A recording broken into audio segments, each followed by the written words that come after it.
Hello, my beautiful friends, and I hope that you have a wonderful day.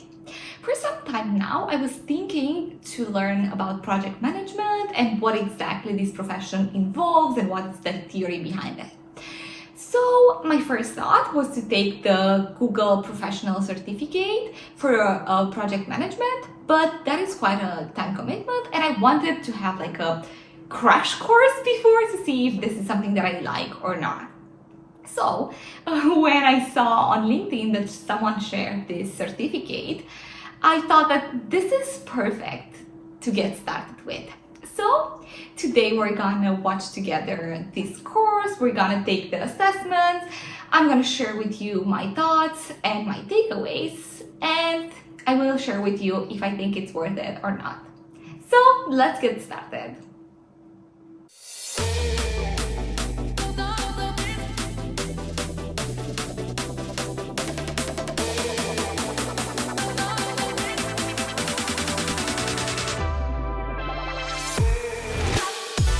Let's start with the beginning.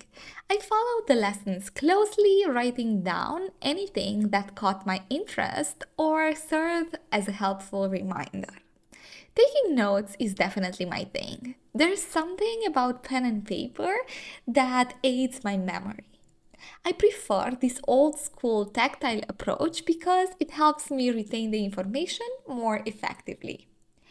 One thing that I want to highlight is that this course is tailored for beginners and its structure is very well organized, making it incredibly user-friendly and straightforward to follow.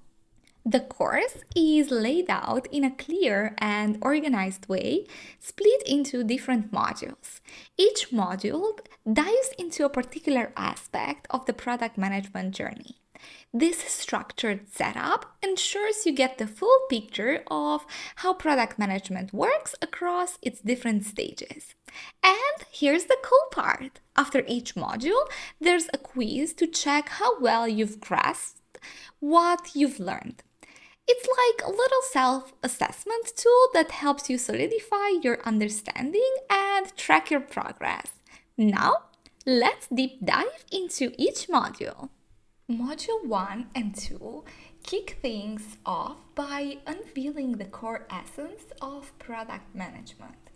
You learn what product management is, where it comes from, and how it's evolved into a powerful driver for business. Module 3 covers the product management lifecycle. This model, which consists of discover, validate, build, launch, evaluate, and iterate phases, provides a roadmap for successful product development. It's a cycle that embraces iterative approaches, ensuring your products evolve in response to market feedback and changing customer needs. The following modules cover the steps that are presented in the product management lifecycle one by one. Module 4, Discover, understanding your customers. The discover phase is all about diving deep into understanding your customers. This section covers techniques to gather insights, empathize with user pain points, and uncover unmet needs. Module 5, Validate, finding the right solution. Validation is key. And this module is all about testing assumptions and ideas to ensure you're on the right track. Module 6, Build, bringing ideas to life. This module covers the process of turning concepts into tangible products. Module 7, Launch, getting the word out. Launching a product is more than just pressing a button. It's a strategic effort to introduce the creation to the world. Module 8, Evaluate and Iterate, identifying the right improvements. The journey doesn't end with the launch. In fact, it's just the beginning. This module delves into the post-launch phase where you learn how to evaluate how the product is performing and iterate based on real-world feedback. It's about continuous improvement, keeping your product relevant, and staying attuned to your customers' evolving needs. So now it's time for conclusions. Before we wrap this thing up, let's talk about my opinion of this course. To begin with, I want to emphasize that my critique is not meant to be overly critical. After all, this resource is freely accessible and expectations should be in line with that. One of the great things about any course is that it's never truly a waste of time.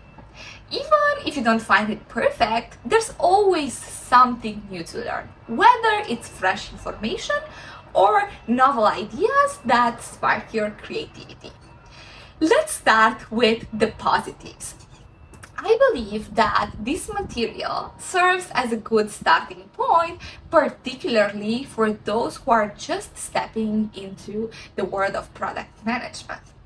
It's designed to be accessible and is especially beneficial for beginners due to its simplicity. I must also give credit where it's due. The presentation of the product management life cycle is definitely on point. The stages discover, validate, build, launch, evaluate, and iterate are accurately portrayed, showcasing a cycle that resonates with the essence of successful product development. Now, you might notice a parallel with the well-known design thinking process, underlying the shared importance of user centricity and iteration. Now, let's talk about the parts where there is definitely room for improvement. The course occasionally adopts a perspective that feels aligned with that of a project manager. This occasionally results in the oversight of certain responsibilities that fall squarely within the product designer's domain. A more comprehensive approach, I believe, would serve both roles more effectively. Additionally, the description of the product designer's role as creating a visually appealing and user-friendly product that solves customers' problems doesn't quite capture the full picture. Creating meaningful design involves much more than aesthetics. A product designer's involvement should span throughout the entire life cycle, ensuring that design aligns with business goals and remains truly user-centric. In a nutshell, while there is a lot to appreciate about this course, it's also essential to recognize its limitations. As you move forward in your journey, remember that every experience, even the ones that might fall short of your expectations, hold valuable lessons that contribute to your growth and understanding. Thank you very much for watching this video. If you followed the course, please let me know your thoughts in the comments below and see you in the next video. Bye!